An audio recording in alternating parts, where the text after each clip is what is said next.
Você ouve agora o IPOcast, o podcast semanal do IPO Brasil. Bom, meu amigo Ventura, mais uma vez um prazer estar aqui contigo. Já gravamos alguns podcasts e a coisa só tem melhorado, né? Hoje estamos aqui na presença do João Cox. João, prazer te receber aqui. Mais uma vez estamos recebendo só gente que tem história bonita para contar, né, Ventura? E a gente sempre gosta de começar pelo começo, João. Tua família, de onde é que você vem? Eu estou na dúvida ainda se você é baiano ou não. Explica um pouco pra gente como é que começou a tua vida, a tua infância, colégio e tudo mais.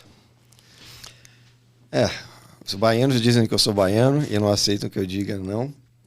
Mas na verdade, é o seguinte, sou carioca, nasci e vivi no Rio até os 9 anos de idade, dali fui para Brasília e fui parar na Bahia com uns 18 anos mais ou menos, 18 para 19 anos.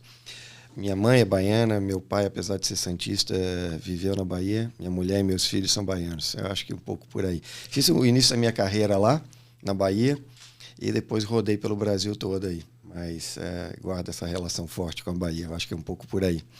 Casado, 3 filhos, todos casados, indo para o 8º neto.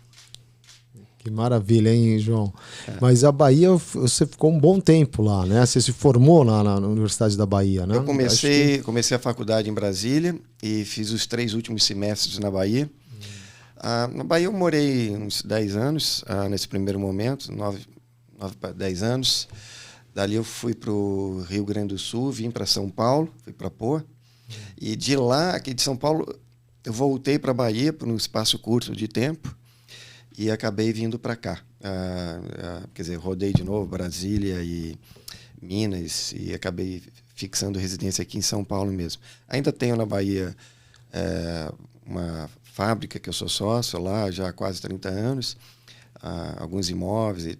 Meus pais estão lá, os pais da Lúcia estão lá, então tem essa relação com a Bahia. Maravilha, né? E como é que você começou a trabalhar? Você se formou em quê, João? Para a gente entender como é que você começou a tua carreira profissional. Então, comecei tudo cedo. Eu acho que foi, na minha época, eu fui as pessoas a entrar mais jovem na faculdade. Fiz faculdade de economia. Na mudança da Bahia para São Paulo, de Brasília para Bahia, apesar de ter perdido muitos créditos no ajuste da matéria, ainda assim, me formei cedo lá na Bahia em economia e comecei a ensinar na faculdade um semestre depois e depois parei para ir fazer o mestrado no Canadá. Voltei e segui nessa vida ainda de professor por um bom tempo, até que eu desisti dessa vida, porque eu achei que eu não era um bom professor. Então, mas eu fiquei durante 7 anos ensinando na faculdade, uns 2 na pós-graduação e também no ginásio. Na minha época chamava ginásio, hoje em dia já nem sei mais como é que chama. Mas também ensinava nisso aí, então tive um bom tempo. Que matérias que você ensinava, João? Que cadeiras? Vamos ver. Vamos lá, começando do ginásio era Pra Frente Brasil, né? Como se chamava na minha época, Organização Social e Política do Brasil, né?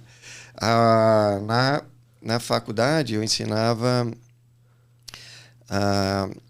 contabilidade, finanças, controle e na pós-graduação ensinava mercado de capitais. Isso aí.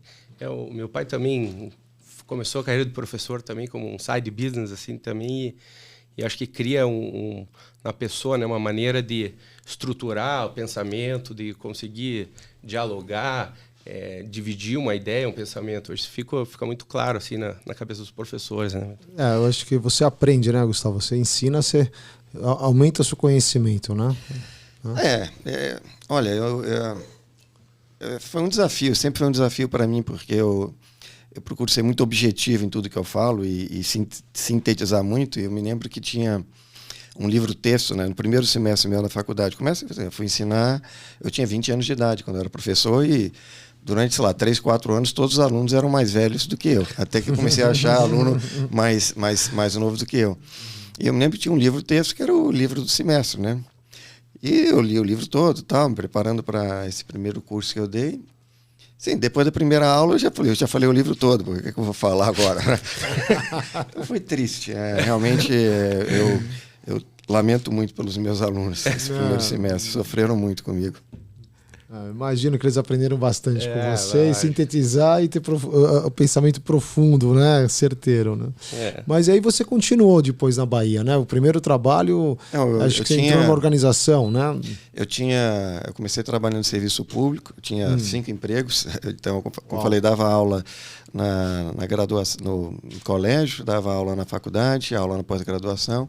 Comecei trabalhando no serviço público e depois fui trabalhar na Odebrecht como analista de investimentos e também fazia um bico de informática, né? Fazia também um pouco de consultoria em IT na época, né? Fui seguindo essa vida à medida que eu fui progredindo na vida profissional.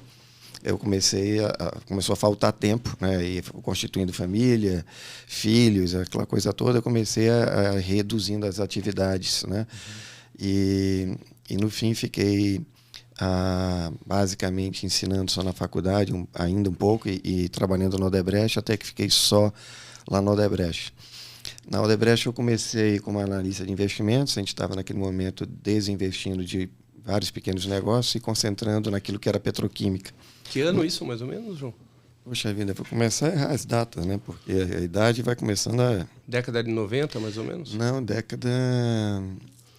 Eu entrei no Odebrecht em 86. Então, e fiquei lá até 99. Mas eu comecei então a fazer análise de investimentos. Naquele momento foram investimentos em aquisição de empresas petroquímicas. Compramos uma PPH no Rio Grande do Sul, a Poliolefinas aqui. E quando se inicia um movimento de privatização, a gente acaba adquirindo controle de algumas dessas empresas. Eu acabo indo para o Rio Grande do Sul. Essa é a razão pela qual fui morar no Rio Grande do Sul. Foi a minha primeira experiência como diretor financeiro naquele momento. E essas são as empresas que acabaram formando a Braskem, né? Hoje o Braskem. Eu vi que você estudou em Oxford também, fez um mestrado específico nessa área, João? Eu não fiz... não concluí o mestrado. Eu tinha, na verdade, como eu estava estudando, trabalhando em petroquímica, eu achava importante eu entender um pouco de petroquímica, por óbvio. Então, o que eu fiz, tinha um curso de mestrado em engenharia do petróleo em Oxford, e o que eu fiz foi buscar todas as cadeiras de petroquímica, e fui para lá e cursei só as cadeiras de petroquímica, que era o que me interessava, e bom, foi isso. Bacana, bem específico, né? Bem específico. Eu acho que traz bagagem aí para os próximos conselhos e o último conselho que você passou. Mas aí a gente fala um pouquinho na frente, essa jornada de conselhos, né, Gustavo? Dentro da própria Braskem, você já atuou como conselheiro depois? Ou então, não? Eu comecei, eram participações minoritárias e, na verdade, a minha primeira participação de conselho se deu ainda enquanto era um modelo tripartite. Era uma empresa que era 1/3 Petroquisa, 1/3 Unipar e 1/3, à época, Odebrecht. E foi uma experiência riquíssima. Eu tinha 20 e poucos anos e acabei como conselheiro, né? Então, a minha experiência como conselheiro tem mais de 30 anos. E foi assim, rica porque, à época, o presidente do conselho dessa empresa, da Poliolefinas, era o então almirante Faria Lima. E era dita como era uma pessoa assim, muito rígida, né? E meus chefes, né, à época, me orientaram e falaram: João, você está aí como conselheiro, você tem idade para isso e tal, então tu fica quieto, né? Fica lá no cantinho, não abre muita boca. Fica aqui aprendendo. Fica aqui aprendendo. Isso eu fiz, né? E ficava lá no cantinho, fiquei assim, era uma mesa comprida enorme, eu fiquei assim, o mais longe possível nessa primeira reunião. E está terminando a reunião, o almirante Faria Lima chega e vira assim: ô Cox! Eu falei: poxa, eu tô quietinho aqui, não falei nada, né? Pois não, almirante. Ele: você é parente do almirante Cox? Eu falei: sou, sim, senhor. Você sabe o que ele fez pela Marinha? Eu falei: almirante, olha, meu pai me disse que ele sempre foi muito bem visto na Marinha, mas se o senhor tiver uma opinião contrária, eu vou respeitá-la. E eu falei assim: poxa, mal começou a minha vida como conselheiro, vai acabar aqui, né? Mas, graças a Deus, quer dizer, o que o almirante respondeu foi: olha, a Marinha brasileira é o que é graças a ele. E ele foi quem me ensinou, tal. Conclusão: a partir daquele instante, quando os meus líderes precisavam que aprovasse alguma coisa, eles pediam para mim, para que eu falasse com o almirante para aprovar. E ele tinha um carinho especial por mim, me ensinou bastante. Eu me lembro do último ensinamento que ele me deu, quando ele já estava saindo do conselho, e a gente estava discutindo lá a compra da Copesul. E ele era terminantemente contra, porque era um endividamento, era uma empresa muito maior do que as empresas que a gente então tinha, e ia representar um endividamento muito grande para as companhias. Eu me lembro até hoje, eu chegando na sede da Unipar, essa altura também já era conselheiro da Unipar, e eu encontro assim, eu saindo do elevador, e ele ia entrar no elevador, falou: "Oi, Cox, como é que tu tá? Tudo bem?" Eu falei: "Sim, senhor almirante." "E a Copesul, tu vai comprar mesmo esse negócio, né?" Eu falei: "Almirante, o senhor sabe, esse é um investimento estratégico, né?" É nisso que ele estava entrando no elevador, ele desistiu de entrar, me abraçou e disse: "Você sabe que eu gosto de você, não sabe?" Eu falei: "Sei, sim, senhor." "Então deixa eu lhe explicar uma coisa. Toda vez que alguém falar que algo é estratégico, corra de baixo. Corra, porque significa que não conseguiram mostrar que isso era bom, financeiramente falando, então colocam alcunha de estratégico, porque aí ninguém explica nada." Então, isso nunca saiu da minha cabeça, né? Então, sempre eu pedi, quando alguém justificava para mim que algo era estratégico, eu não queria entrar nos econômicos, eu falei: "Ok, entendi que é estratégico, mas eu quero ver o econômicos", né? Essa história. Se para de pé, É. né? Bacana. João, e tua carreira executiva, né? A gente sabe que a gente até vai tocar nesse ponto, né, Ventura?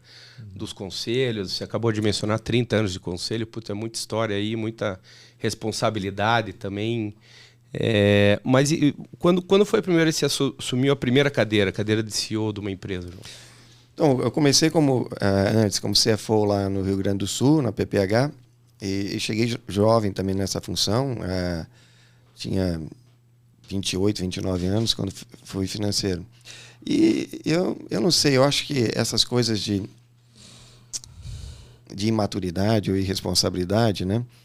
Eu, chegando jovem, falei assim: "Pô, a única forma de eu me destacar nisso, né, é fazendo o que os outros não faziam", né? E eu sempre procurei correr por fora, né, inventando operações distintas e tudo mais.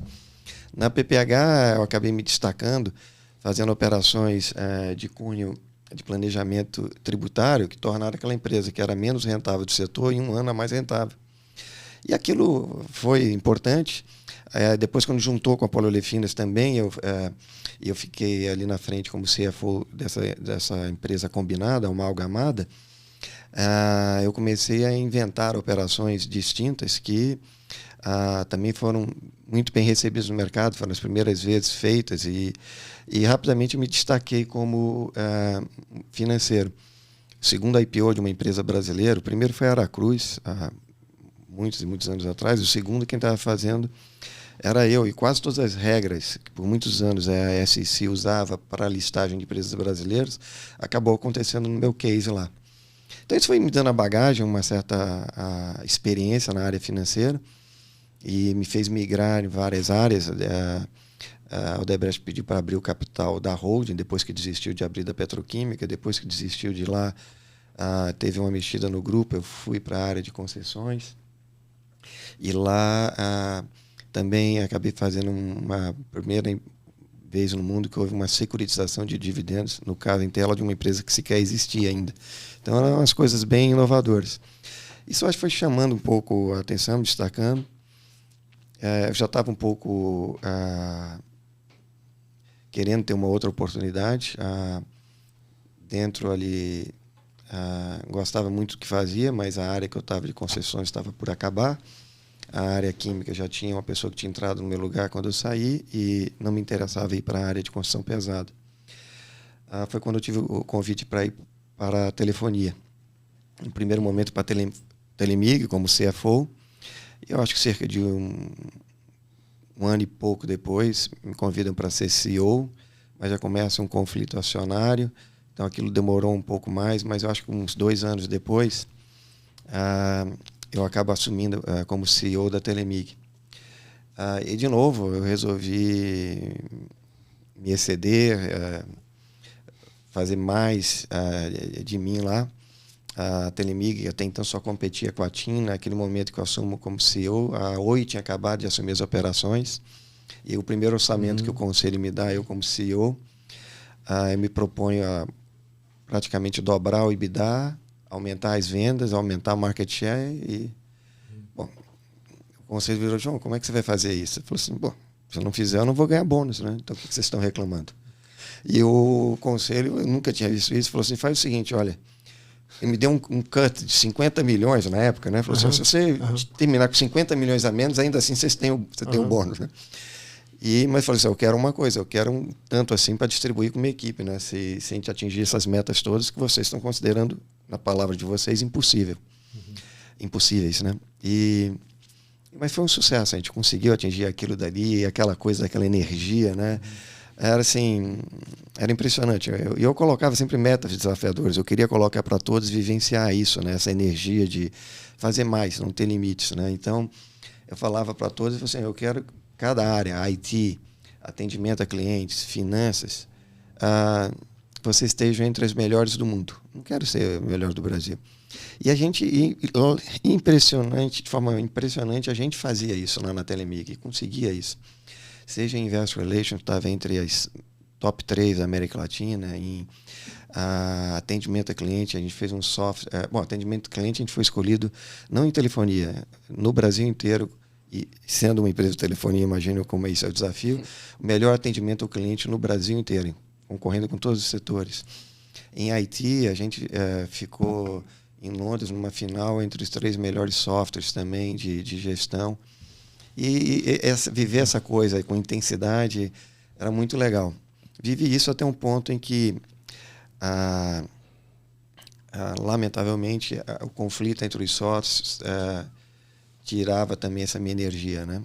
Fiquei lá enquanto existia esse conflito, porque eu acabava sendo o único elo em que os sócios confiavam e falavam, até um ponto em que, quando já não havia mais briga entre eles, momentaneamente não havia, eu pedi para sair, porque ali eu sentia que eu podia sair sem prejudicar ninguém, mas saí sem nada e para começar minha vida de novo, e foi quando eu montei minha empresa.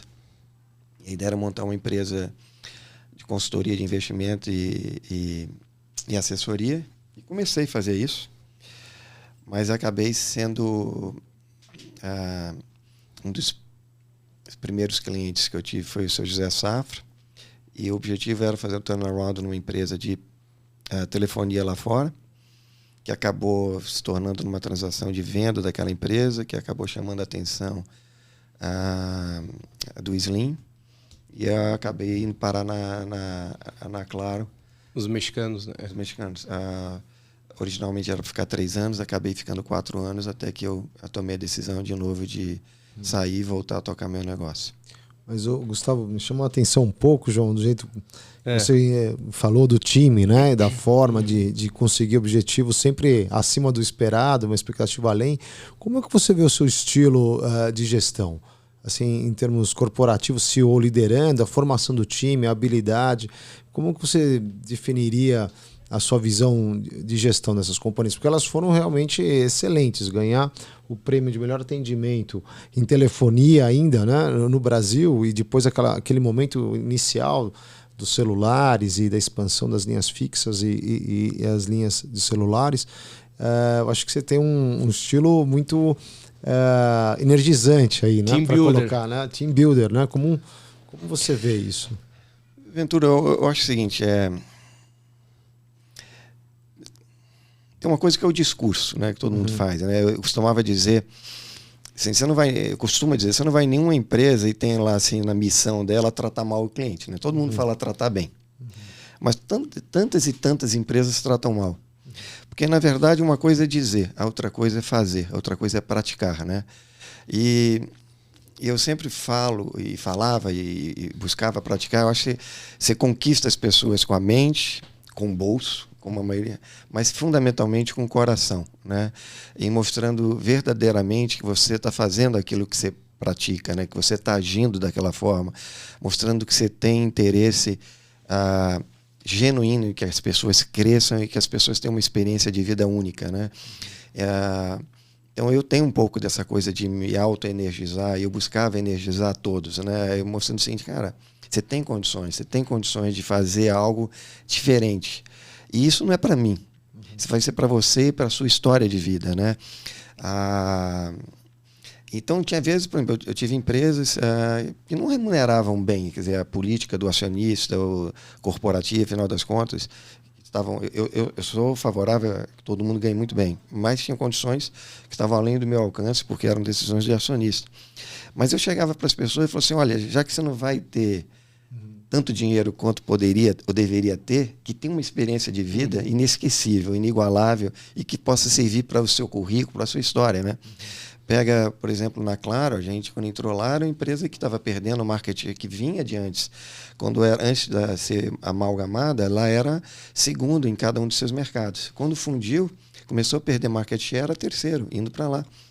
E eu falei, a gente vai virar esse jogo, né? E, tem uma ideia, eu entrei, o EBITDA do ano que eu entrei, dos 12 meses anteriores, foi menos 300 milhões e o prejuízo líquido menos 3 bi. 4 anos depois, a gente entregou um EBITDA de 3 bi 300 e um lucro líquido de 3 bi sem comprar nenhuma empresa, sem nenhum aumento de capital, sem nada, tudo organicamente. E energizando as pessoas. E a gente foi para o segundo, né, no mercado, e só não fomos o líder de mercado no Brasil, só não chegamos à liderança, porque na época quem estava em primeiro lugar comprou uma outra empresa, que nós não compramos nenhuma empresa em período. Mas fomos no período a empresa que mais cresceu no Ocidente. Ninguém adquiriu tantos clientes de forma orgânica como nós fizemos. E eu falava para todos, isso vai ficar na história, né? Quer ver, eu dou um exemplo marcante, assim, como... E aquilo você via que enchia de lágrimas as pessoas. Quando a gente lançou... Eu tinha, por exemplo, no meu atendimento, as pessoas tinham que falar. Falava, olha, a gente é empresa de comunicação. Então, eu já tinha, obrigatoriamente, que no atendimento, além de português, as pessoas tinham que falar inglês e espanhol, minimamente, para poder atender estrangeiros que estivessem em roaming. Mas quando a gente lançou o 3G, e fomos a primeira empresa a lançar o 3G, eu falei assim, agora eu quero também o atendimento em Libras, já que eu tenho a possibilidade de atender visualmente, né? Uhum. A gente fez um atendimento que também podia ser através de videoconferência, então logo lançamos Fantástico. O 3G. E treinamos um grupo pequeno para fazer o atendimento, ensinamos a linguagem Libra, né? E ensinamos ele. E até hoje não sai da minha memória um caso que foi levado lá à diretoria, né? Quando um cliente lá do Sul foi através do atendimento 3G e com cartaz, né, querendo falar algo, e o atendente viu, e a primeira reação dele foi, olha, você tem dificuldade para falar, e começou a se comunicar com ele em linguagem Libra, né? E nisso o garoto lá falou, não, você fala linguagem Libra? Ele falou, nós fomos treinados para atender nossos clientes da forma que nossos clientes precisam ser atendidos, né? Putz, e o garoto largou aquilo e chamou o pai, chamou a mãe, e começou a chorar porque ele estava conseguindo se comunicar da forma que ele podia se comunicar, né? E o que eu falava, e aquilo, olha, se eu for olhar quanto a gente gastou treinando e quanto tempo levou para que um primeiro cliente pudesse fazer uso daquilo, mas aquilo era verdadeiro, né? Aquilo não era uma coisa falsa, aquilo não era uma coisa de marketing, a gente fazia marketing para aquilo dali, né? E eu tenho certeza que aquele cliente jamais ia deixar de ser cliente, né? Aquele cliente ia falar para os outros que aquilo era uma empresa séria que respeitava o cliente, mas respeitava de verdade, não respeitava no slogan, né? Ou, por exemplo, quando a gente começou... Eu reparei... na prática, você pegar assim, quantas vezes você liga para um call center, nós aqui ligamos raríssimas vezes. Então, o que eu fiz? Os clientes de alto uso, eu inverti a situação, né? Eu criei um call center ativo. E eu nomeei sei lá, um Cosme Damião, um Batman, um Robin, sei lá, cada, sei lá, 200, 300 clientes de alto uso tinha um atendente ativo e um secundário, para quando eles estivessem de férias, conhecer essa história. E em vez de você ligar para o call center, você tinha o número de celular daquele atendente que ligava para você e ele ia no teu escritório, na tua casa, para te ajudar a configurar o celular e tirar dúvida, responder o problema da conta e tudo mais. E eu me lembro também uma história, foi de uma cliente nossa que tinha ido para a Rússia, a mala tinha sido extraviada, depois ela foi roubada, perderam o celular e ela ligou para mandarem cancelar o celular e tudo mais. Caos total. Caos total. Quando ela chega no aeroporto em Guarulhos, e ela está saindo, ela olha a atendente dela, né? Esse anjo da guarda dela. O que você está fazendo aqui? Fala, olha, vim trazer um celular igual que você usava, nós baixamos na nuvem os números seus, então, pelo menos do caminho do aeroporto para a tua casa, você pode fazer as ligações, avisar, falar com as pessoas e tudo mais, né? A pessoa não tinha pedido isso, né? Isso era uma coisa intuitiva, e não era assim, ordem minha, assim, era o atendente, o time tinha esse poder de fazer essas coisas. Então, na hora que você vê um time entendendo isso e agindo dessa forma, isso tem um efeito de bola de neve, porque todo mundo, sabe, isso cria uma onda, assim, é impressionante. E é fantástico isso, Gustavo, porque atualmente, com tanta informação, tanto foco em mídia, marketing, né, você perde a essência ou o foco. Quando você fala que você tocava as pessoas pelo coração, né, e emendar no propósito, você está falando o porquê aquela empresa existe, qual o real significado daquela empresa e do significado da vida daquelas pessoas em produzir para a sociedade, né? Mas isso é importante, ser verdadeiro, né? Ser verdadeiro e não aquela coisa, né? Desculpa até para polemizar um pouco, né? Eu vejo tantos falar em ESG, mas eu vejo muita falsidade, muito greenwashing, né? Às vezes sendo tratado aqui. Sabe, estou falando de 14 anos atrás, eu me lembro que eu estava contratando uma pessoa, uma diretora, e uma pessoa para a diretoria. E a pessoa que foi escolhida era uma mulher. E quando estava assim, para efetivar a contratação, ela me procura. E eu falei assim, olha, João, vim aqui te agradecer, mas pedir desculpas, realmente queria vir para cá. Mas, lamentavelmente, eu fiquei grávida e não vou poder aceitar o convite. Porque, lamentavelmente, não, como é que eu posso ser contratada grávida? Primeiro, você não tem que lamentar ter ficado grávida. Você tem que celebrar, né, a sua gravidez. E isso não muda nada para mim. Eu vou te contratar. Não é porque você está grávida que eu vou deixar de contratar. Mas isso não é... Sabe? E não tinha essa onda de ESG, né?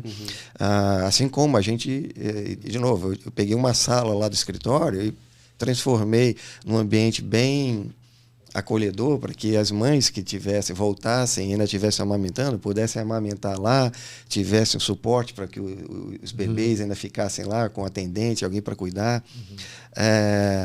Sabe, essa história de se preocupar com não enviar conta e plantar árvore, isso a gente fazia 15 anos atrás, né? Então, eu acho que essas coisas têm que estar dentro de si, têm que ser verdadeiras, né? E na hora que as pessoas percebem, isso que eu falo pelo exemplo, pela prática, na hora que as pessoas percebem que isso é verdadeiro, isso vai. Aí o time no fundo, as pessoas... eu acho que as pessoas veem quando é falso, né? Quando é para inglês ver. Sim. Quando você faz aquilo, mais preocupado, gasta mais no manchete do jornal para anunciar aquela sua ação do que você gastou na ação propriamente dita, né? Não tenho dúvida. Eu imagino também que empresas desse tamanho, né, Ventura, são milhares de colaboradores, né?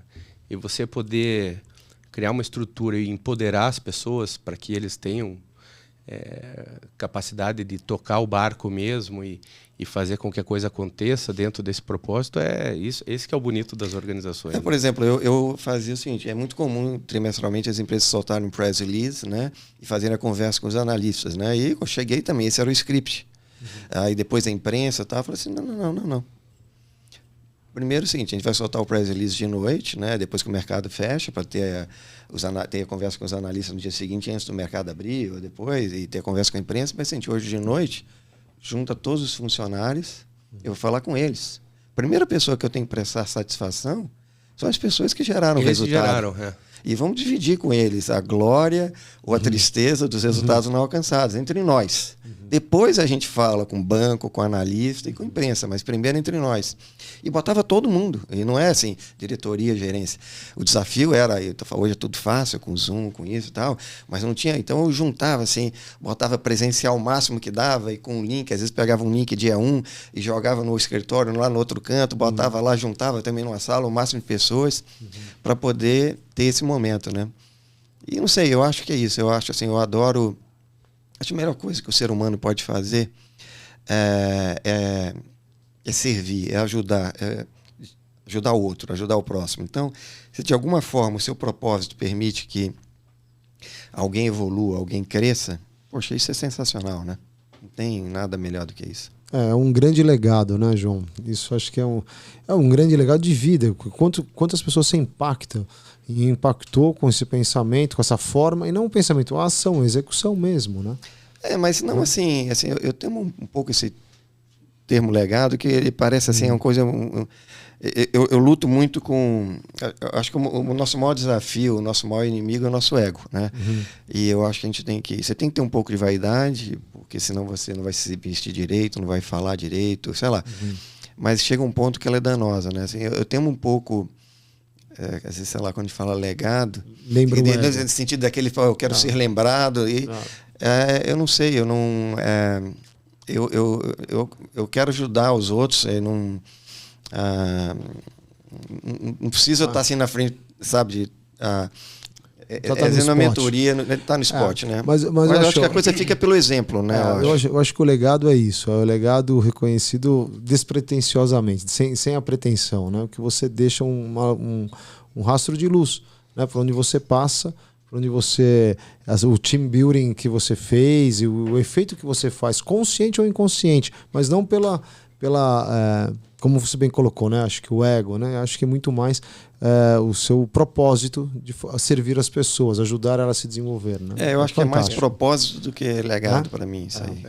Sabe, me veio aqui uma lembrança, Ventura, de um livro que a gente já entregou aqui para alguns entrevistados, que é aquele da Healing Companies, que é as empresas que curam, e são professores de Babson que escreveram, e eles dizem o poder que uma empresa tem de transformar a vida das pessoas, dos colaboradores que estão dentro dela, né? E isso tem muito a ver com a diretoria, com o conselho, enfim, quem bate o bumbo nas empresas, e que depois essa energia toda positiva ela se reverbera para a comunidade. Então é uma responsabilidade muito grande, né? E pelo que a gente está escutando aqui com o João, o bumbo dele toca bem, Ventura. Sim. Tocava, né? Tocava. Executivo. Então, e naturalmente, ele já falou desde o começo, dos 20 e poucos anos, né, com o Almirante, ele já estava no conselho. Eu acho que o próximo desafio natural dele, continuou sendo, ele está como executivo e depois ele como conselheiro, né? Exato. E impactando diversas empresas, né? Eu acho que a gente podia contar um pouquinho dessas histórias, né, João? Para mim, esse assunto é assim, um parênteses aqui, Ventura. Eu estou fazendo um curso no IBGC agora, de conselheiro de empresa, de administração, e é muito legal você estudar um pouco mais a fundo essa parte da governança e ver realmente a importância que isso traz dentro de uma empresa, né, de como equilibrar todos os pratos e os instrumentos dessa orquestra inteira, né? E com certeza o João tem que dividir alguma coisa aqui com a gente, que a gente já viu que vários conselhos você já passou e ainda está, né, João? Em quantos conselhos está hoje, João? Olha, eu já passei por muitos. Nesse momento eu estou em 2 conselhos. Eu sou presidente do conselho da Vivara e sou conselheiro da Embraer. Mas até o ano passado eu estava... Bom, até abril eu estava como vice-presidente do conselho da Braskem. O ano passado estava no conselho da Petrobras, estive no conselho da Lynx, e tantas outras empresas aí. São 30 anos não consecutivos, mas 30 anos aí como conselheiro. Olha, eu vejo assim, o que eu vivi nesse período todo como conselheiro? Eu vi várias ondas, né? Os conselhos lá atrás começaram... Lembra que há 30 anos atrás a maioria das empresas tinha um controle definido, né? E o conselheiro era quase sempre um amigo do dono. E a reunião era uma reunião de amigos, né? Onde o dono ia lá falar, os amigos dele iam ouvir, batiam palmo e acabava a reunião. Aí veio uma segunda onda que as pessoas falaram, não, eu acho que se eu tiver alguém conhecido, alguém importante, né, aquilo vai dar placa para o meu conselho, né? E começou aquela onda de contratar ex-ministros, seja do STF, ex-ministro da Fazenda, ex-presidentes de estatais ou pessoas assim, para os conselhos, né?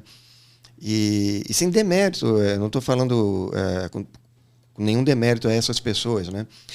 Mas eu acho que uma terceira onda as pessoas começaram a perceber assim, opa, existe uma função para o conselho, né? Está lá 6.404, tem um montão de coisas que em tese o conselho tem que fazer e que é engraçado, né? Como tantos não têm a percepção, né, do que é a função do conselho, né?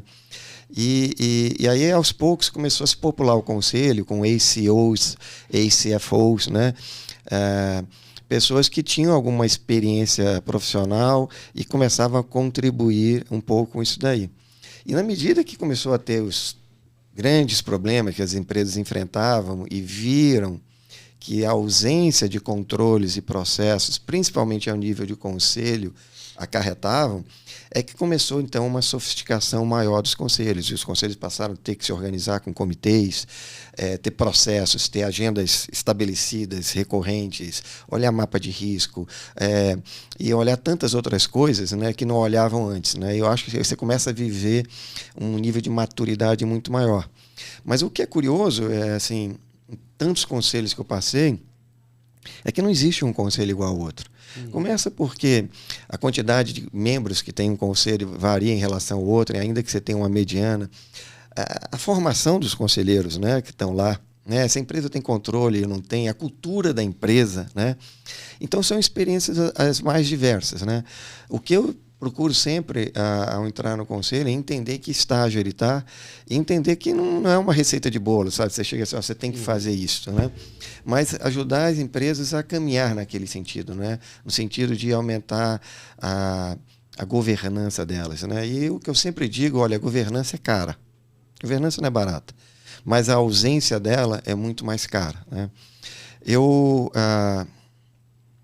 Eu acho que a gente aprende mais com os problemas do que com os acertos, né?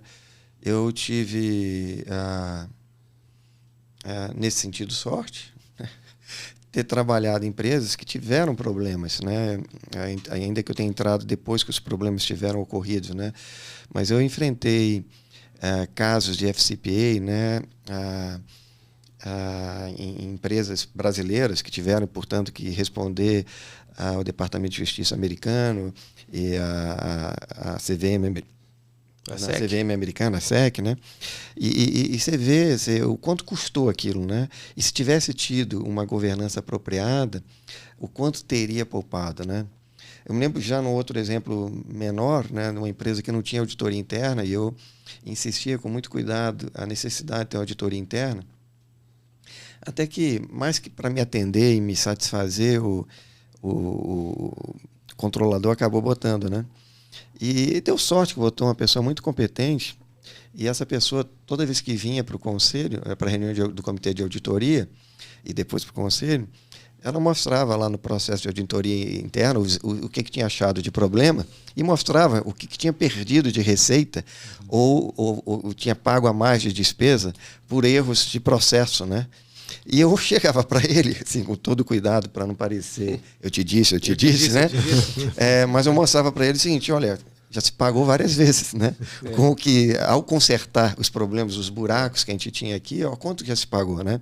Era mais uma evidência de quanto que a governança se justifica, né? E com certeza está atrelada à longevidade da empresa também, né? Sem dúvida. Sem dúvida nenhuma. Sem dúvida. Longevidade, valor gerado, né? Valuation dela, né? Transparência para o mercado. Acho que você tem uma série de atualidades aí para a empresa permanecer, né? Até a gente brincou numa aula dessas aí do IBGC, que, às vezes, para você contratar um analista, há algum tempo atrás, né? O cara tinha que passar num crivo de 5 entrevistas e tal. Conselheiro, você está jantando com um amigo, você não quer ser conselheiro da minha empresa e tal? Não era nem o CV da pessoa, né? Antigamente era então, mas pegada, ainda tem né? muito disso, né? Eu acho triste, porque é o que eu chamo de Zé com Zé, né? Então, e se você olhar uma forma de você verificar isso, quantos conselheiros que são comuns, ser conselheiro numa empresa X com outro, e na empresa Y você acaba se encontrando com aquele mesmo conselheiro, né? Meio que troca, um indica o outro e tal, né? Tem muito disso, né? É engraçado que ainda não chegou na questão de profissionalização de conselho, e aí às vezes se mistura o tema de diversificação, que eu acho que é mal entendido, e aí mistura um pouco e a gente acaba não enriquecendo necessariamente o conselho. Eu acho que o conselho tem que ser formado, tem que ser diversificado, e por diversificação eu entendo diversificação de pensamentos. Não adianta ter todo mundo com bias financeiro ou com viés de estratégico, né? Até porque, lembrando, viés estratégico é o mais difícil de a gente definir e entender. Então é bom ter pessoas, um sujeito que entende tecnologia, o outro entende governança, o outro entende de finanças, o outro tem, de fato, essa pegada estratégica. Pessoas de idades diferentes, né? Podem ter sexo ou não diferente. Mas é importante você ter esse pensamento, assim, é importante que o conselho seja renovado, é importante que a posição de chairman, seja do conselho ou dos comitês, também tenha rotação. Isso que eu defendo, e eu acho que isso ainda, acho que os conselhos no Brasil ainda têm que evoluir, tem um bom e longo caminho para seguirem. Geralmente, qual é o período de um conselheiro, um termo normal, assim, João?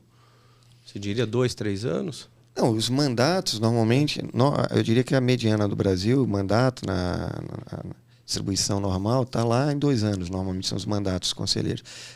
Poucas empresas têm mandato de 1 ano, raríssimas, e algumas raríssimas, ainda mais raras, ainda 3 anos. A mediana é de 2 anos, mas sempre é permitida a reeleição. Há muitos conselhos em que essa reeleição é mantida, e nada contra, né? Mas desde que haja renovação, aqui ou acolá, né? Porque senão as pessoas começam a pensar igual e se acaba não tendo aquele choque, aquele questionamento que é interessante e necessário, eu acho, no conselho. Fantástico. Fantástico, né? Tem muita história. Quer relatar alguma história recente ou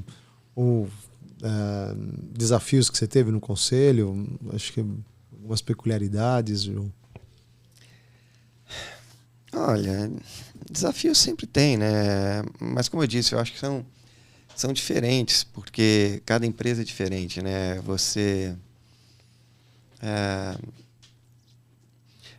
Acho assim, o grande desafio ao chegar no conselho é tentar criar um processo nele, né? Um processo como você tem que ter na gestão, na diretoria e tudo mais, sabe? Ter uma agenda recorrente, começar a popular essa agenda com temas que têm que ser vistos e tratados, né? Então, um mapa de riscos da empresa, né? Quais são os riscos da empresa, que a empresa está exposta, como é que se mitiga esses riscos. A sucessão é uma coisa que poucas empresas acabam discutindo, né? Porque acaba ficando meio que envergonhado, mas é necessário saber quem são, e ao discutir o mapa de sucessão do CEO, ou do CFO, e por aí vai, ou do próprio conselho, não tem demérito nisso, mas saber como é que você está no seu pipeline, né? Então, eu acho que à medida que você tenta profissionalizar o conselho e tratar os processos e tudo mais, você evita problemas ali na frente. Show de bola. Ô, João, e a Cox Investimentos? Então, você criou ela em 2005, mais ou menos, voltou para o mercado? Vamos lá, eu deixei de ser CEO quando, por um momento assim, vamos lá, colocar da Cox, mas numa perspectiva um pouco mais profunda, assim, de IPO. Eu acho que, outro dia até, quando almoçávamos com o Rodão trouxe um tema, uma expressão que ele ouviu, e eu até disse para ele a fonte, que ele estava com o equívoco em relação de onde tinha vindo. Mas, na verdade, é o seguinte, de forma geral, a gente é criado até, sei lá, uns 20 anos para atender aquilo que nossos pais querem, né? Ou a gente espelha aquilo que nossos pais queriam. E até os 50, mais ou menos, obviamente esses números são relativos, você fica tentando atender aquilo que a sociedade quer ou espera de si. E só a partir de um momento é que você vai começar a fazer aquilo que você quer, né? E aquilo que você acha que é para si, né? E voltando um pouco naquela linha, né, que nem eu falava de você ser profundo e verdadeiro naquilo que você preconiza na empresa, né? Como falava, por exemplo, no atendimento ao cliente, eu acho importantíssimo que a gente também tenha isso para com nós mesmos, né? A gente sabe o que é importante na vida, mas de fato a gente pratica, né? Quando vocês olham vários estudos de pessoas que experimentaram ou experienciaram a quase morte, o que é que elas falam quando voltam à vida, né? Quer dizer, ou quando voltam a si? Quer dizer, o que é que era importante, né? Não era a Ferrari que não comprou isso e aquilo. Era aquela palavra, sabe? Ela disse, poxa, eu queria viver mais para dizer eu te amo para seu filho ou sua filha, para dar aquele abraço naquela pessoa querida, para poder ajudar aquele amigo que estava precisando e que você não ajudou. Mas é engraçado que a gente racionalmente tem essa consciência, mas emocionalmente a gente não consegue colocar isso em prática, né? A gente não consegue, a gente acaba sendo envolvido em outras coisas e não faz. Quer dizer, então eu quando vivi um momento lá atrás, eu e a Lúcia, minha esposa, que um filho nosso teve um problema de saúde e a gente esteve muito próximo de perdê-lo. Eu me questionei sobre isso tudo, que do ponto de vista racional eu tinha presente em mim, o que importa na vida, né? E eu falei assim, poxa, não está na hora de fazer o que importa, né? E foi quando eu comecei a tomar a decisão, então, de começar a largar a vida de executivo e viver mais a vida, né? Viver a família, viver a esposa, viver os filhos, viver os pais, viver os amigos. Ter né? tempo para você também, ter tempo, né? Para você. E então foi quando eu comecei fui montar a minha empresa, fui voltar à minha empresa, que ela já existia. Eu tinha saído dela para ir para a Claro, então vou voltar à empresa. Dividi meu tempo em quê? Falei assim, olha, vou fazer um pouco de conselhos, porque me mantém ativo e sendo expostos a setores diferentes, pessoas diferentes, então eu vou estar ativo. Vou fazer investimentos. E também vou fazer um pouco de consultoria, né? E foi esse o conceito, né, do que eu montei, né, lá atrás. E eu que tenho feito, cheguei a ter muitos conselhos, estava com 6 conselhos, dentre eles, como falei há pouco, um conselho como Petrobras, que é um conselho que demandava muitíssimo de mim. A quantidade de páginas que subia entre uma reunião e outra era uma coisa assustadora, né? E eu lia tudo, né?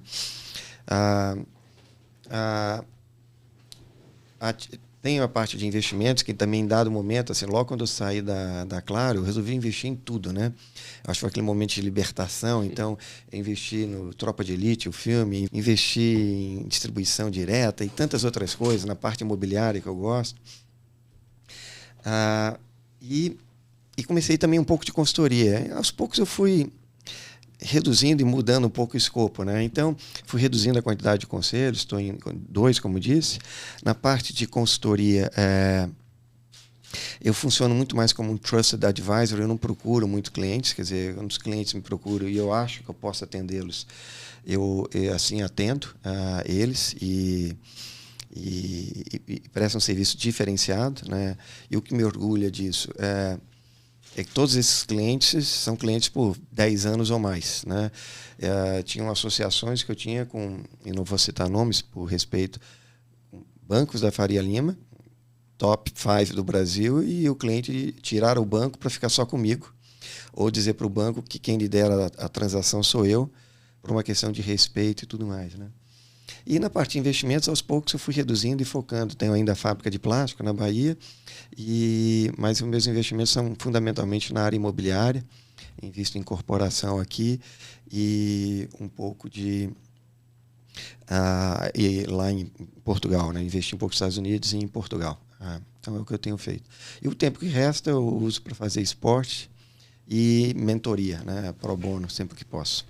Viu, Gustavo, antes de continuar aqui, não sei se a gente fala um pouco de Portugal, que isso é uma delícia, dos vinhos, mas um pouquinho antes do esporte. Não sei se você sabe, mas o João é faixa preta de jiu-jitsu e campeão, acho que forte, né? Então ele se dedica bastante.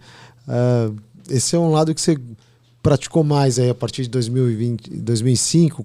Conta um pouquinho do jiu-jitsu, João. Eu comecei a fazer judô quando tinha 5 anos de idade, né? 6 anos, sei lá, né? Uhum. Porque sempre, como eu fui... a altura não é um predicato meu, né? E eu era adiantado no colégio, então eu sempre tinha aquela distância entre eu e o maior da turma, né? Uhum. E eu sou da época que bullying era não só permitido, como incentivado, né? Ajudava a crescer, né? A fazer casca, então, né? Então imagina quem era o sujeito que sempre queriam bater, né? Era eu, né? Eu comecei a me programar, assim, fui acabar parando em artes marciais porque eu voltava todo dia roxo para casa, comecei então no judô, mas eu fui fazendo a migração em várias artes marciais, né? Do judô eu fui pro taekwondo, karatê,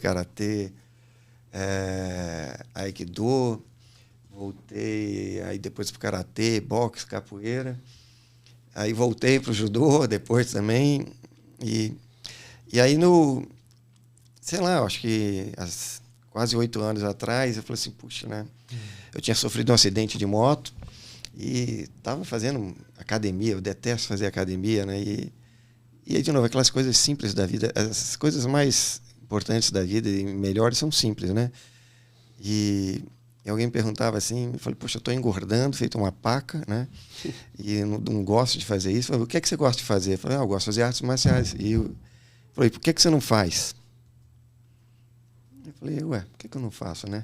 E eu falei, poxa, mas taekwondo não dava para fazer mais, porque era pulando demais, né? Não estava achando uma escola de karatê legal, assim, próximo de mim. E judô, eu estava assim, puxa, aquelas quedas de judô vão me quebrar toda. Eu falei, vou fazer jiu-jitsu, que é no chão, né? E comecei jiu-jitsu, e fui, de fato, para campeonato. Mas, eu, de fato, ganhei... fui campeão internacional, fui campeão mundial, mas é categoria velhinhos, não Gustavo, tem ninguém. Foi campeão mundial de jiu-jitsu, velhinhos, faixa preta. Faixa preta, campeão mundial de jiu-jitsu, olha só. Não foi na faixa preta, olha só o tamanho. Não, tem colegas nossos aqui muito melhores do que eu no jiu-jitsu aqui no nosso IPO. Não, eu faço todo dia, eu treino de segunda a sábado, faço judô, jiu-jitsu e aikido. E se eu não fizer, eu me sinto mal. Então, para mim, assim, é importantíssimo para descarregar essa energia. Não. E o legal também bom, eu vou lá e as pessoas com quem eu treino têm 20 e tantos anos, 30 anos de idade, 40. Então, depois, quando dá um tempo, ainda sai da aula, vai tomar um café com eles e só fala besteira, né? Então, assim, me ajuda a pensar mais jovem, né? Não só ficar pensando como velho, né? Treina o corpo e a mente jovem, né, João?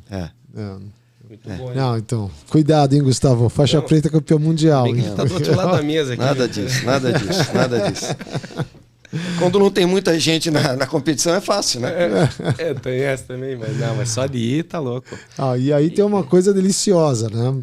Então, eu sei que tem uma história pra gente discutir um pouco aqui, João, que é esse teu investimento em Portugal, né? Ele tem, ou pelo menos esse que a gente comentou aqui offline, ele é um investimento imobiliário, mas também tem uma cereja do bolo aí, não é nem cereja, né, Ventura? É uva do bolo. São uvas do bolo, né?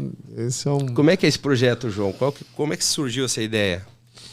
Então, eu gosto da área imobiliária por uma razão simples. Eu tenho uma teoria, né? Eu só vou ficar mais burro e mais preguiçoso. Não vou ficar mais inteligente e mais ágil. E eu falei assim, então, qual é um negócio que eu tenho que ter lá para os meus últimos anos de vida, né, que me sustente, né? Não vai ser ficar operando, fazendo trade no mercado financeiro, porque eu vou ser... ou ficar operando em tecnologia com 90 anos de idade, né, gente? Ou algo assim. Então, eu sempre achei que ir para o mercado imobiliário era um play safe, né? Então, esse é um primeiro... desenho, quer dizer, eu invisto em imóveis porque eu acho que é um play safe para a vida vindoura, né? E eu queria, assim, eu invisto bastante no Brasil, eu queria investir lá fora. Quando saí da Claro, eu quis montar um REIT, né? Um Real Estate Investment Trust lá nos Estados Unidos, porque foi na época que o dólar estava 1,6. Você tinha os imóveis nos Estados Unidos tinham caído, estava falando 2009, 2010, o preço estava lá embaixo. Mas os aluguéis não tinham caído. Então, você tinha um yield sobre aluguéis altíssimo. Então, você tinha empresas que pagavam taxas de juros de 0 ou 1% e pagavam 8% de aluguel. Era ridículo, era um no-brainer. Eu tentei montar um REIT, mas eu falei assim, foi engraçado que todo mundo que eu mostrava adorava. Eu não tinha entendido, mas eu, assim, muito... querendo fazer uma coisa modesta, um fundo pequeno, eu não consegui atrair o interesse dos grandes investidores, porque o fundo era pequeno, né? Então, eu acabei fazendo um fundo meu lá e investi nos Estados Unidos naquela época. Investi sozinho. Os preços subiram, eu achei que perdeu o momento e o sentido de fazer lá. Mas eu achei que tinha uma oportunidade de fazer em Portugal. Eu vi isso quando eu estive em Mendonça, lá visitando o The Vines, e eu vi a quantidade de pessoas que estavam investindo lá naquele projeto, que é um projeto fantástico, maravilhoso. Mas, assim, quando eu vi o preço que elas pagavam por um acre ou um hectare de terra lá, falei, caraca, com isso daí eu consigo fazer algo lá na Europa, né? E eu consigo associar isso ainda a um Golden Visa, mas eu queria fazer algo diferente, não só um investimento agrícola, né? Mas sim imobiliária. Então veio a ideia de eu comprar uma quinta que pudesse ter algo assim histórico e também tivesse esse conceito de vinho e tudo mais, né? E durante 4 anos fiquei procurando um empreendimento lá, fui a vários, e essa coisa mais impressionante que só Portugal pode propiciar, entre elas tive na casa do filho do Pedro Álvares Cabral, fui lá visitar, está lá à venda, né? Relativamente próxima da nossa quinta. Mas acabamos achando uma quinta que tem uma história longuíssima, mas sem querer decorrer muito. Ela data de 1408, é um convento franciscano. Nós compramos esse convento todo e a área ao redor.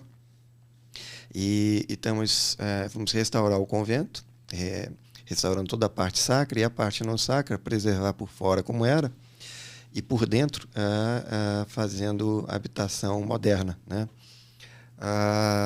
E já plantamos, né, alguns hectares de uva lá, de vinha, e temos autorização para plantar mais outro tanto, que a gente deve começar a limpar para plantar já no início do ano que vem.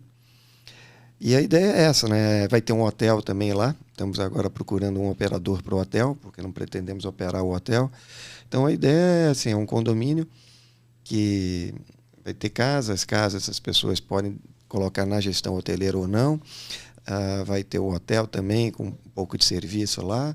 Vai ter vinhedo, então quem comprar casa vai ter seu próprio vinho, com sua garrafa, seu rótulo, e vai arquivar do jeito que vai armazenar do jeito que quiser.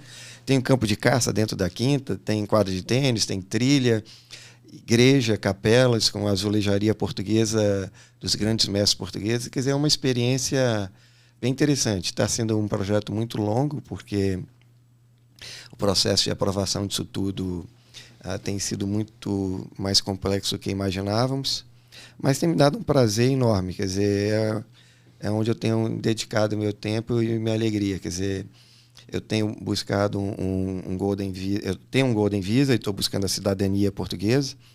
Eu acho que um pouco na linha de retribuir, né, o que eu falo, eu estou querendo devolver a um país ao qual eu estou buscando a cidadania algo por aquilo que eu também estou buscando, né? Então, entregar uma igreja restaurada, que, dentre outras tantas coisas, né, eu falei, acho que o Ventura isso, tem uma breve papal do Papa Gregório XV, que diz que quem for lá à missa e pedir a remissão dos pecados tem remissão eterna. Então, ainda tem assim, bastantes atrativos nessa quinta. Vou renovar meus votos em casamento. Só nessa parte aí ele já faz uma fração enorme ali. Assim, sai com vinho, Ventura. Você sabe quando essa missiva, para quem faz o caminho de Santiago também vale, né? Aí você pode emprestar para os amigos, né? Não, essa quinta era um dos caminhos de Santiago. Era um dos caminhos. Então, essas casas que eu estou transformando em casas, uma era hospedaria, outra era hospital. Olha, hospital. Então... Eu fiz em 2004, né? Você fez também, né, Gustavo, o caminho? Fiz em 2008. Em 2008, né? Aí eu fiz de bicicleta depois, João, com os amigos, com o Ricardo e com o Daniel, embaixo de neve, né? Mas eu fiz em 2004, foi fantástico o que eu fiz com meu pai. Então, foram 28 dias aí de caminho. Então, você já tem um hospital e lá e o albergue é fantástico. Tem muita história, né? Então, fica perto de Finisterre? Não, fiquei em Lisboa mesmo. Fica em Lisboa. Então, o caminho é de baixo para cima. Ali, né? O caminho português. Tá, né? entendi. Que você sai e sobe, né? Mas Portugal está muito celebrado agora, né, João? Tem uma fase muito próspera lá, né? E recebendo muito bem. Né? As pessoas falavam antes, você vai para Portugal porque não foi para a Europa, né? Hoje acho que você está ali, né? Você está em Lisboa. Eu adoro, eu adoro. Assim, me sinto muito bem. O português nos recebe muitíssimo bem, nos quer bem. Eu sempre falo, é curioso porque eu adoro culinária, eu adoro cozinhar. Não quer dizer que cozinhe bem, mas se olhar a culinária portuguesa per si só, ela é uma culinária simples. Por outro lado, a comida portuguesa é fantástica, porque a matéria-prima portuguesa, aqueles peixes em Portugal, são inigualáveis, né? Então come-se muito bem, bebe-se bem, é super bem tratado. Então, tem sido uma experiência fantástica para nós lá. É um caminho de muita riqueza, né, Gustavo? Você olha a trilha, conhecendo o Brasil do Rio, Bahia, Brasília, Sul, empresas, conselho, eu fico pensando aqui, João, a vida longa que você deve ter, né, com os netos, né, e o quanto aprendizado passar isso, é um legado. Quando a gente chamou ele pro podcast, eu falei, mas tem tanta gente melhor do que eu falei, mas esse é o João humilde, né? Sempre, porque ele tem um conteúdo e assim, eu fico aqui imaginando essa história de conselhos aqui um pouco, não sai da minha cabeça ainda. O tanto de responsabilidade que vem em cima de um conselho desse, né, Ventura? Mas isso eu acho que a responsabilidade é o que nos guia na vida, né? Eu acho que eu não sei,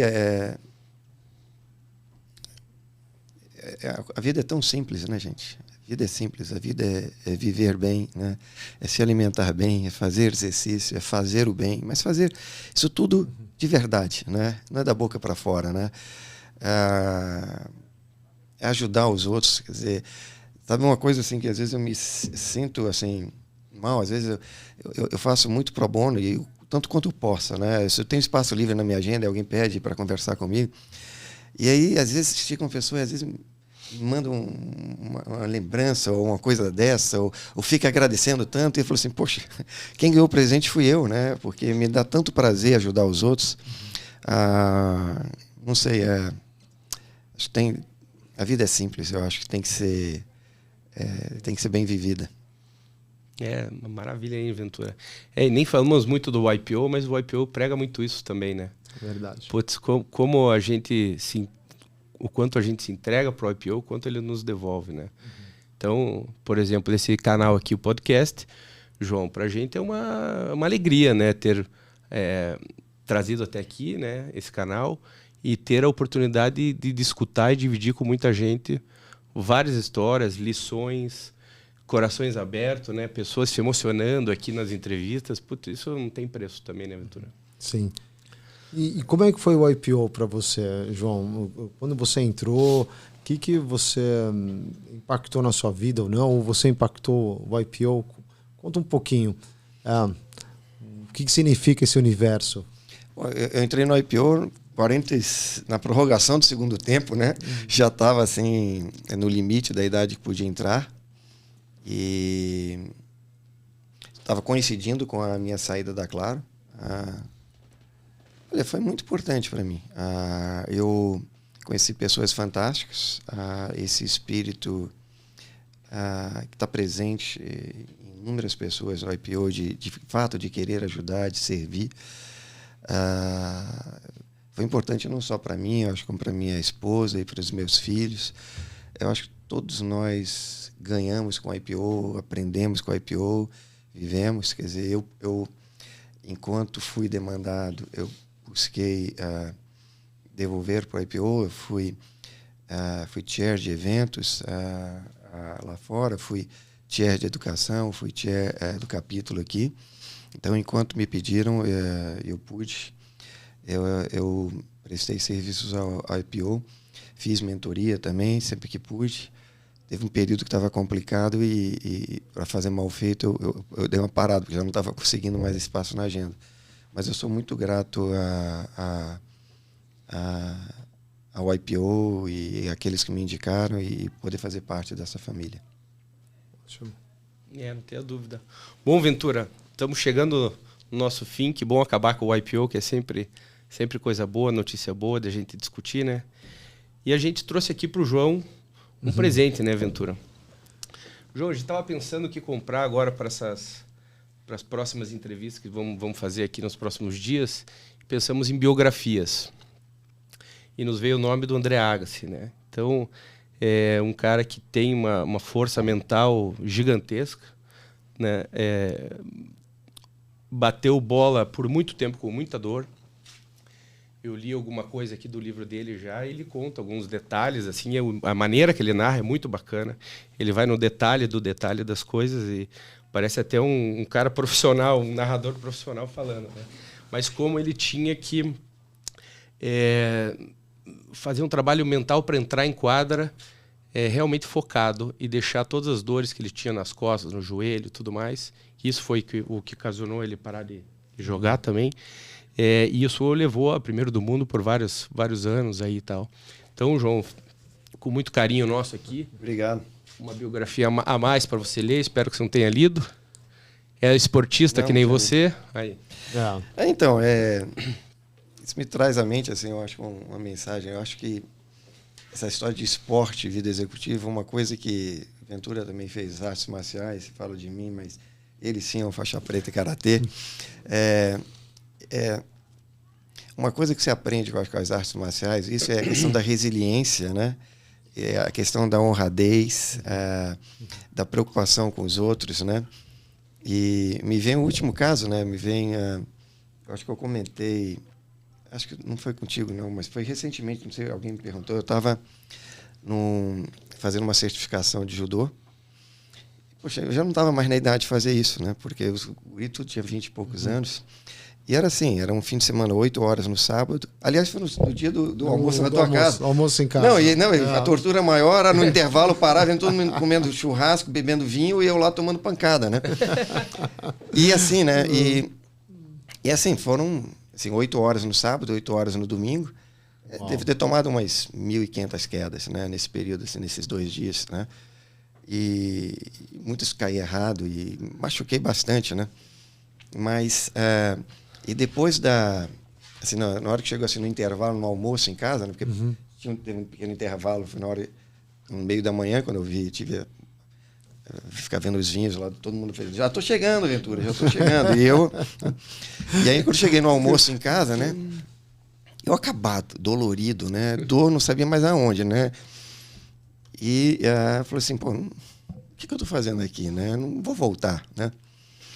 E aí eu lembrei, né, que logo que eu tinha chegado, eu estava com o escudo, né, da minha academia de judô, cujo professor ainda é vivo e é considerado um dos 3 últimos, talvez, grandes judocas vivos, né, do Brasil. Formou vários atletas olímpicos e tudo mais, né. E eu falava, se não voltar, não é o João que está voltando, né. É aquele que me graduou, que não está voltando, né. E eu vou estar desrespeitando a ele, né.